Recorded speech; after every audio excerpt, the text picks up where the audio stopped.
पास भी दो या दो से ज़्यादा पीएलसी है और आप उसको आपस में कम्युनिकेट करना चाहते हैं, बस आपको ये नहीं पता है कि हम उसको कितने तरीके से आपस में कम्युनिकेट कर सकते हैं। तो आज का वीडियो हमारा इसी से रिलेटेड होने वाला है और आज की वीडियो में मैं आपको बताने वाला हूँ कि एक पीएलसी को दूसरे पीएलसी से हम कितने तरीके से कम्युनिकेट कर सकते हैं। एक्चुअल में बहुत लोगों को ये आइडिया होता है कि हम प्रॉफीनेट के थ्रू कनेक्ट कर सकते हैं, मॉडबस के थ्रू, लेकिन मैं आपको बताऊं पीएलसी से पीएलसी कम्युनिकेशन का कई सारा मेथड है। मैं आपको डिटेल्स में वन बाय वन करके सारे मेथड्स के बारे में बताऊंगा और आपको ये भी सिखाऊंगा कि कौन से मेथड का यूज किस जगह पे करना है, क्योंकि हर मेथड का यूज हम हर जगह नहीं कर सकते हैं। तो इसीलिए इस वीडियो को आप लास्ट तक जरूर देखिएगा। अगर आप इस वीडियो को लास्ट तक देखेंगे तो आज आपका ये पॉइंट क्लियर हो जाएगा कि किसी पीएलसी को दूसरे पीएलसी से हम कैसे कम्युनिकेट करेंगे। यहाँ पे हम आपको सेम वेंडर की पीएलसी और सेम वेंडर से अदर वेंडर की पीएलसी के बारे में भी डिटेल्स में बताएंगे। लेकिन उससे पहले आप लोगों से रिक्वेस्ट है कि अगर आपने अभी तक हमारे चैनल को फॉलो नहीं किया है तो जरूर फॉलो कर लीजिए। अगर आपने ज्ञान ऑटोमेशन ऐप नहीं डाउनलोड किया है तो जरूर डाउनलोड कर लीजिए, क्योंकि जो भी क्लासेस में पढ़ाता हूँ उसके रिलेटेड जितना भी पीडीएफ क्लास होता है हम ऐप में प्रोवाइड करते हैं। तो अगर आपने अभी डाउनलोड नहीं किया है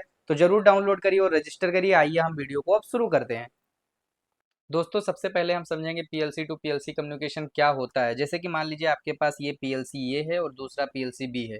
इन दोनों के बीच में जो हम बात करवाते हैं या आप बोल सकते हैं जो भी डेटा सेंड करते हैं या रिसीव करते हैं, इसी को हम पीएलसी टू पीएलसी कम्युनिकेशन बोलते हैं। जैसे कि मान लीजिए कि यहाँ पे आपके पास जो पहला पीएलसी है इसमें आपके पास 8 इनपुट और 6 आउटपुट हैं। लेकिन आप मान लीजिए कोई अभी ऐसा काम करना चाह रहे हैं जिसमें आपको आउटपुट के नंबर्स आप रिक्वायरमेंट ज़्यादा है। अब उस कंडीशन में अगर आप इनपुट आउटपुट मॉड्यूल नहीं यूज कर सकते हैं, आपके पास कोई एक्स्ट्रा पीएलसी रखा हुआ है, तो उस कंडीशन में आप पीएलसी बी को भी यूज कर सकते हैं और दोनों को आपस में कम्युनिकेशन करवा करके पीएलसी ए के थ्रू पीएलसी बी को ऑपरेट कर सकते हैं। या पीएलसी बी का कोई भी फीडबैक पीएलसी ए को दे सकते हैं, आप पीएलसी बी से पीएलसी ए को भी ऑपरेट करवा सकते हैं। तो इसको हम लोग पीएलसी टू पीएलसी कम्युनिकेशन बोलते हैं। कहने का मतलब यहाँ पे डिफिनेशन को भी मैंने हाईलाइट कर दिया है कि एक पीएलसी का डेटा दूसरे पीएलसी के प्रोग्राम में यूजेबल बनाता है। जैसे मान लीजिए कि इस पीएलसी में कोई डेटा है, इसको ऑपरेट करना है दूसरे पीएलसी के थ्रू, तो हम ये चीज कर सकते हैं पीएलसी टू पीएलसी कम्युनिकेशन में। तो इसी के लिए हम लोग PLC to PLC communication use करते हैं। अब अगर हमको पीएलसी टू पीएलसी कम्युनिकेशन करना है तो बहुत सारे बातों का हमको ध्यान में रखना पड़ता है। तो जैसे कि मैं बात करता हूँ कि पीएलसी टू पीएलसी कम्युनिकेशन हम कितने तरीके से कर सकते हैं, क्योंकि जब हमको पीएलसी से पीएलसी को कनेक्ट करना होगा तो हमको सबसे पहले यही चीज देखना है कि भाई हम कैसे करेंगे, क्या मेथड है पीएलसी टू पीएलसी कम्युनिकेशन करने का। तो देखिए, सबसे फर्स्ट मेथड जो है ये होता है hardware input output method. Actual में जैसे मान लीजिए ये पीएलसी है फर्स्ट और ये पीएलसी है सेकंड। अब अगर मान लीजिए फर्स्ट पीएलसी से हमको सेकंड पीएलसी को कमांड देना है, तो हम क्या कर सकते हैं, पहले पीएलसी के आउटपुट से दूसरे पीएलसी के इनपुट में कमांड दे सकते हैं और दूसरे पीएलसी के अंदर हम प्रोग्राम लिख देंगे कि इस इनपुट पे सिग्नल आएगा। तो ये काम होना चाहिए। पहला तरीका तो ये है और ये सबसे सिंपल होता है और इसको हम लोग इंटरलॉकिंग वगैरह करने के लिए यूज करते हैं। बाकी ज़्यादा इसको हम क्रिटिकल कंडीशन या और कुछ एडवांस में नहीं यूज करते हैं। दूसरा सबसे आसान बोल सकते हैं और सबसे लो कॉस्ट लेजेसी कम्युनिकेशन जो होता है वो मॉडबस आरटीयू और RS-485, मतलब मॉडबस कम्युनिकेशन होता है, जिसके थ्रू हम लोग किसी भी एक पीएलसी को दूसरे पीएलसी से कनेक्ट कर सकते हैं। इस कम्युनिकेशन से ये फायदा होता है इन दोनों कम्युनिकेशन से कि हम किसी अदर वेंडर की पीएलसी से भी किसी अदर वेंडर की पीएलसी को हम कम्युनिकेट करके डेटा को ऑपरेट कर सकते हैं, सेंड कर सकते हैं, जो भी चीज़ें हैं वो हम कर पाएंगे, क्योंकि मॉडबस एड्रेस होता है उसके थ्रू हम लोग डेटा रीड राइट करते हैं। तीसरा सबसे इम्पोर्टेंट मेथड है फील्ड बस मेथड। इसमें आपका प्रोफिबस, कैन, डिवाइस नेट, ये कम्युनिकेशन आते हैं। एक्चुअल में इसको कब यूज किया जाता है, जब आपका डिटर्मिनिस्टिक लेवल का नेटवर्क हो, उस कंडीशंस पे आपको काम करना हो, तो हम लोग इसको यूज करते हैं। अभी मॉडर्न टाइम में ये है चौथा कंडीशन सबसे ज़्यादा यूज किया जाता है, जिसको इंडस्ट्रियल ईथरनेट कहते हैं, जिसमें हमारा प्रोफीनेट, ईथरनेट आईपी, मॉडबस टीसीपी, ये डेटा का कम्युनिकेशन करने के लिए यूज किया जाता है। इससे डेटा हमारा ट्रांसफर और रिसीव होता है। ये बहुत ही फास्ट होता है, कम्युनिकेट करने के लिए ईजी होता है, वायर का कनेक्शन करने में भी ईजी होता है। और पांचवा और सबसे एडवांस और सबसे इम्पॉर्टेंट बोल सकते हो आईटी एंड ओटी इंटीग्रेशन, मतलब जो हम आईओटी बेस बोलते हैं, जिसको ओपीसी यूए हो गया, एमक्यूटीटी हो गया, गेटवे हो गया, इन सब के थ्रू हम लोग कम्युनिकेट करते हैं। इसको हम लोग स्काडा वगैरह के साथ में यहाँ पे इंटीग्रेशन करने के लिए यूज किया जाता है। तो कहने का मतलब ये है कि अगर हमको पीएलसी से पीएलसी का कम्युनिकेशन करना है तो हम इन 5 मेथड का यूज करके एक पीएलसी को दूसरे पीएलसी से कम्युनिकेट कर सकते हैं। लेकिन ये बात आपको पूरे यूट्यूब पे कहीं नहीं मिलेगा, ना आपको कोई ऐसा वीडियो मिलेगा जिसमें इतना डिटेल्स में ये बात बताया गया है कि हम पीएलसी से पीएलसी को कैसे कम्युनिकेट कर सकते हैं। अब चलते हैं हम नेक्स्ट सिस्टम में, और सबसे पहला टाइप हम लोग देखेंगे हार्डवेयर पीएलसी टू पीएलसी। जैसे कि मान लीजिए पीएलसी ए ने कोई कमांड दिया, रन का कमांड दिया, तो पीएलसी 2 के पास गया। अब अगर पीएलसी 2 रेडी है तो ये पीएलसी 1 को फीडबैक दे सकता है। अगर कोई फॉल्ट आया तो वो भी हमारा यहाँ पे डायरेक्ट हो सकता है। तो इस तरीके से हम पीएलसी टू पीएलसी का कम्युनिक मतलब रन, रेडी, फॉल्ट, ये तीनों डेटा को हम सेंड और रिसीव कर सकते हैं। इसका एडवांटेज होता है कि ये अंडरस्टैंडिंग के लिए इजी होता है। वायरिंग्स लेकिन इसमें थोड़ा सा ज़्यादा हो जाता है, इनपुट आउटपुट जब बहुत सारे होते हैं तो उसमें वायरिंग ज़्यादा हो जाते हैं। ठीक है, और बेस्ट यूज अपना इंटरलॉक वगैरह के लिए हम इसको यूज करते हैं। फिर नेक्स्ट आते हैं टाइप 2 सीरियल कम्युनिकेशन। तो जैसे सीरियल कम्युनिकेशन में सबसे ज़्यादा आपका RS-485 कम्युनिकेशन यूज होता है। ठीक है, जो हमारा पीएलसी ए से पीएलसी बी को डेटा भेजता है और पीएलसी बी से पीएलसी ए को डेटा यहाँ पे ये भी सेंड करता है। इसमें हमको एड्रेस का जरूरत पड़ता है, इसमें मॉडबस एड्रेस, स्लेव आईडी, इन सब चीज़ों की रिक्वायरमेंट पड़ती है। ये हमारा ईथरनेट से, इसका लिमिटेशन क्या है कि ये इसका डायग्नोसिस लिमिटेड है और प्लस में ईथरनेट से थोड़ा स्लो होता है। उसके बाद तीसरा टाइप आता है मॉडबस आरटीयू और मॉडबस टीसीपी। एक्चुअल में मॉडबस में दो पार्ट होता है, एक आरटीयू का पार्ट होता है, एक टीसीपी का पार्ट होता है। यहाँ पे बहुत कंफ्यूजन होता है। एक देखिए, आपको अगर मैं मॉडबस आरटीयू की बात करूँ तो सीरियल कम्युनिकेशन होता है, ये RS-485 होता है, ये सीआरसी एरर चेकिंग होता है। इसमें क्लाइंट और मास्टर या सर्वर एंड स्लेव का टाइप का कम्युनिकेशन होता है। लेकिन मॉडबस टीसीपी ये हमारा ईथरनेट बेस का प्रोटोकॉल है। ये अपना टीसीपी आईपी एड्रेस पे चलता है। इसका पोर्ट नंबर 502 होता है। इसमें एक क्लाइंट होता है, एक सर्वर होता है। यहाँ पे याद रखने वाली बात ये है कि आरटीयू मतलब आप समझ जाइए सीरियल, और टीसीपी आईपी मतलब यहाँ पे मॉडबस टीसीपी कहीं पे लिखा हुआ है तो आप समझ जाइए ये ईथरनेट बेस है। ओके, तो ये डेटा मॉडल लार्ज यहाँ पे लार्जली यूज होता है, मतलब बहुत सारा यूज होता है। मॉडबस तो भर भर के यूज है।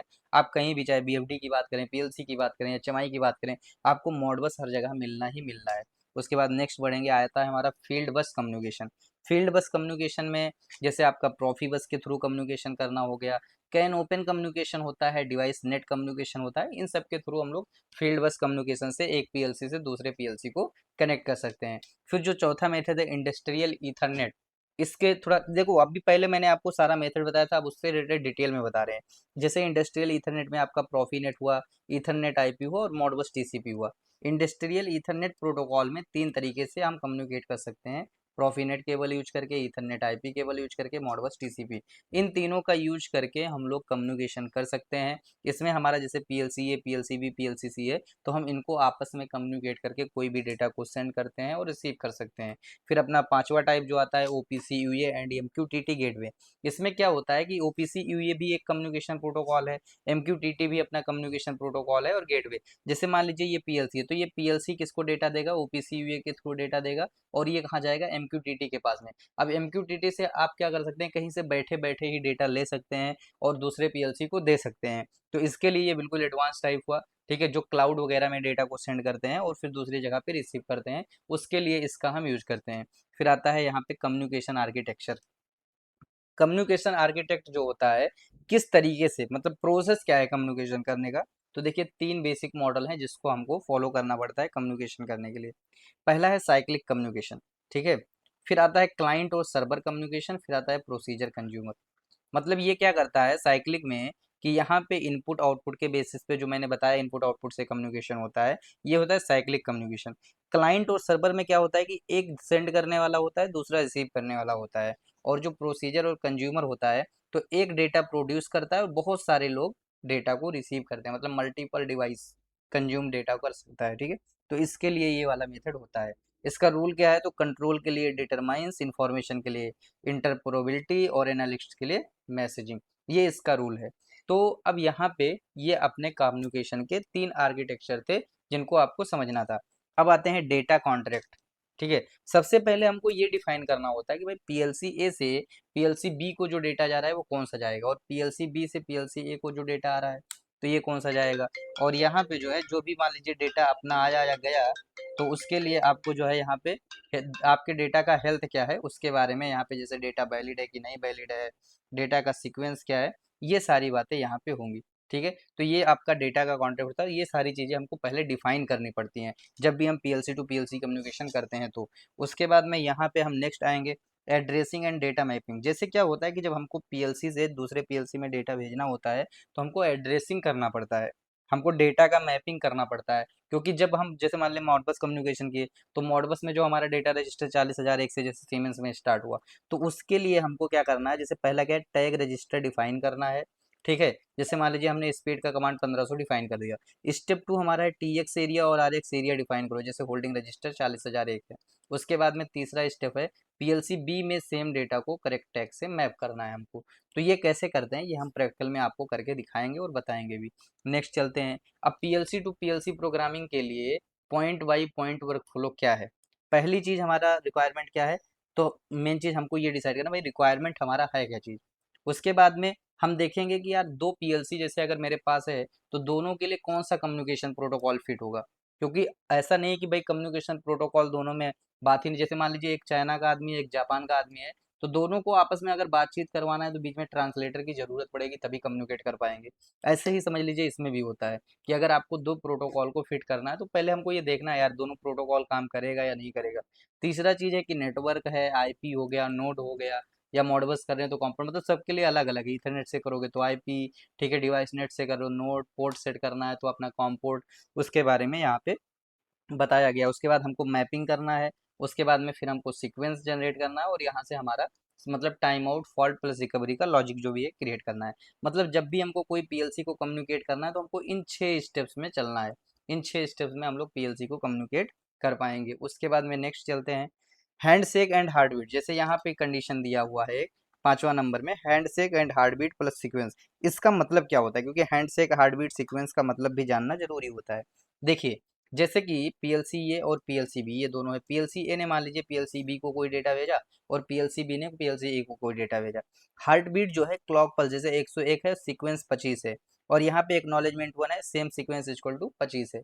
कहने का मतलब ये है कि यहाँ पे जैसे जो डेटा जा रहा है तो उस डेटा का जाने का स्पीड प्लस आने का स्पीड, इन सब चीज़ों का भी हमको यहाँ पे ध्यान रखना पड़ता है। जो भी हम ब्लॉक यूज करते हैं उसमें हमको क्लॉक पल्स दे करके उस ब्लॉक को इनेबल करना पड़ता है। उसमें बार बार हमको रिक्वेस्ट सेंड करवाना पड़ता है।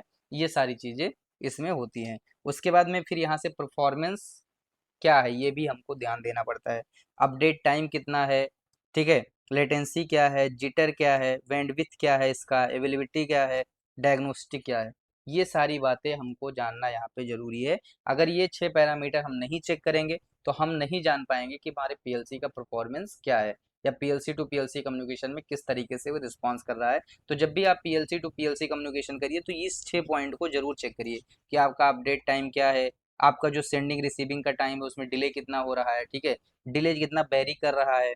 फिर उसके बाद बैंडविड्थ क्या है, जो ट्रांसफर करने का स्पीड है कितना सेकंड लेता है, नेटवर्क कितना रिलायबल है और फॉल्ट कितनी जल्दी लोकेट कर सकते हैं, ये सारी बातें जानना जरूरी है। उसके बाद आता है नेटवर्क टोपोलॉजी। एक्चुअल में जब क्या होता है कि मान लीजिए कि हम हमारे पास 4 पीएलसी है तो उन 4 पीएलसी को हम कितने तरीके से कनेक्ट कर सकते हैं।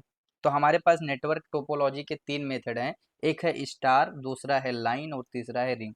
स्टार कनेक्शन में हम करने मतलब स्टार में हम पूरे पीएलसी को कम्युनिकेट कर सकते हैं, कनेक्ट कर सकते हैं। और दूसरा स्टेप है लाइन मेथड के थ्रू और प्लस में रिंग। ये एक्चुअल में क्या है, ये नेटवर्क के टोपोलॉजी है। मतलब यहाँ पे नेटवर्क की कनेक्टिविटी के लिए ये 3 मेथड यूज किया जाता है। उसके बाद में फिर प्रोटोकॉल सिलेक्शन। जैसे कि हम कैसे ये जानेंगे कि किसके लिए कौन सा प्रोटोकॉल सिलेक्ट करें, तो वो सिलेक्शन का मैंने यहाँ पे टेबल क्रिएट कर दिया है। मतलब अगर सिंपल डेटा रजिस्टर कोई अपना न्यूट्रल वेंडर है तो उसके लिए हम लोग मॉडबस कम्युनिकेशन यूज कर लेंगे। सीमेंस में हम लोग प्रॉफीनेट यूज करते हैं, रॉकवेल में हम लोग ईथरनेट आईपी प्रॉफीनेट यूज करते हैं। लीजेसी डिवाइस जो होते हैं मतलब जो पुराने टाइप के डिवाइस है थोड़ा, उसके लिए प्रॉफीबस जिसमें सपोर्ट करता है तो यूज करते हैं। स्ट्रक्चर्ड आईटी ओटी डेटा के लिए ओपीसी यूए और क्लाउड और टेलीमेट्री के लिए हम लोग MQTT कम्युनिकेशन यूज करते हैं। मतलब ये रिकमेंड किया गया है कि भाई आप कैसा काम कर रहे हैं तो उसके लिए कैसे कैसे यूज करेंगे। रीजन क्या है, जैसे ये हमारा इजी है इंटीग्रेशन में, ये रियल टाइम डायग्नोसिस के लिए है, CIP इकोसिस्टम। तो मतलब ये पूरा टेबल मैंने बनाया हुआ है। ये टेबल बिल्कुल एक एक चीज पॉइंट नोट करके उसके हिसाब से बनाया गया है। नेक्स्ट आएंगे ट्रबल शूटिंग में। फॉल्ट अगर आया तो कहाँ से हम ट्रबल शूटिंग स्टार्ट करेंगे, ये बात जानना बहुत जरूरी होता है। सबसे पहले हमको पावर और फिजिकल लिंक चेक करना है, फिर हमको IP एड्रेस या नोड चेक करना है, फिर प्रोटोकॉल का सेटिंग चेक करना है, डेटा का मैपिंग चेक करना है, timeout heartbeat check करना है, फिर पीएलसी का लॉजिक चेक करना है। मतलब हमको यहाँ से चेकिंग करते हुए शुरू करना है और हमको इस स्टेप में आगे बढ़ना है और यहाँ से हम डेटा का टेस्टिंग करेंगे, चेकिंग करेंगे स्टेप बाय स्टेप, और इस तरीके से हम सॉल्यूशंस पाएंगे कि भाई हम क्या प्रॉब्लम आया हमारे पीएलसी में। नेक्स्ट चलते हैं कमीशनिंग।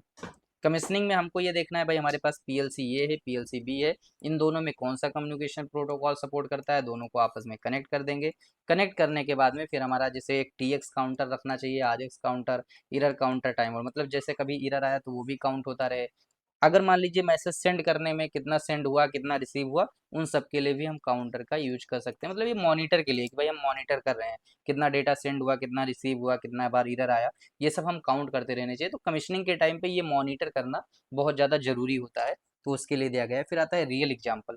जैसे कि मान लीजिए यहाँ पे एक इनफीड का पीएलसी है, एक आउटफीड का पीएलसी है, एक इंस्पेक्शन का पीएलसी है। ये तीन पीएलसी हैं, अब तीनों को आपस में कम्युनिकेट करके हमको काम करवाना है, तो हम काम करवा सकते हैं। ये एक आपका रियल एग्जांपल है। अब कम्युनिकेशन और सेफ्टी सेम नहीं होते हैं, मतलब कम्युनिकेशन अलग चीज़ है, सेफ्टी अलग चीज़ है, तो हमको दोनों चीज़ों का ध्यान रखना है। मतलब ऐसा नहीं कि आप कम्युनिकेशन करवा दिए, आप सेफ्टी का ध्यान नहीं रख रहे हैं, तो भी यहाँ पे मुश्किल से होगा। तो जैसे कमांड स्टेटस, ये सब चीज़ें यहाँ पे हमको, मतलब health communication link is equal not to safe machine. तो आपको इन सब बातों का ध्यान रखना है, सेफ्टी का ध्यान रखना है, स्टैंडर्ड, मतलब ये तो आपका थोड़ी ये समझ लीजिए कॉमन सेंस वाली बातें हो गई, जो 20 नंबर का पॉइंट है। लेकिन इसके पहले के जितने भी पॉइंट है सबके सब इंपॉर्टेंट है। ठीक है, 21 क्या है कि हम यहाँ पे अगर मान लीजिए चलो उतना डेटा नहीं याद रखते तो ये रिवीजन है हमारा, कि हार्डवेयर हो गया, सीरियल कम्युनिकेशन, फील्ड बस कम्युनिकेशन, इथरनेट कम्युनिकेशन, और ये अपना आईटी ओटी मतलब एडवांस कम्युनिकेशन, एमक्यूटीटी बोल सकते हैं। इतने तरीके से हम कम्युनिकेशन कर सकते हैं। मतलब पीएलसी से पीएलसी कम्युनिकेशन करने का ये 5 मेथड है, जिससे आपका 99% PLC to PLC communication cover हो जाएगा। अब आते हैं 22 में, जिसमें कुछ इंटरव्यू से रिलेटेड हमारा क्वेश्चन है। जब आप इंटरव्यू में जाते हैं तो ये क्वेश्चन पूछा, जैसे मॉडबस आरटीयू और मॉडबस टीसी में क्या डिफरेंस है, पीएलसी टू पीएलसी में हार्ट बीट का पर्पज क्या है, प्रोफीनेट क्या करता है, ठीक है, डेटा मैपिंग क्या चीज़ है, और कम्युनिकेशन फेल होने पर टाइम आउट लॉजिक क्या करेंगे। तो अगर आप चाहते हैं कि हम इसके भी सॉल्यूशंस लेकर के आएँ, तो वीडियो में कमेंट करके जरूर जाइएगा, क्योंकि अगर आपने वीडियो लास्ट तक देखा होगा तभी आप इस पॉइंट तक पहुंचे होंगे। तो आप वीडियो में कमेंट जरूर करिएगा, एक प्यारा सा कमेंट करिएगा। मिलते हैं आपको नेक्स्ट वीडियो में, आज के लिए इतना ही, नमस्कार।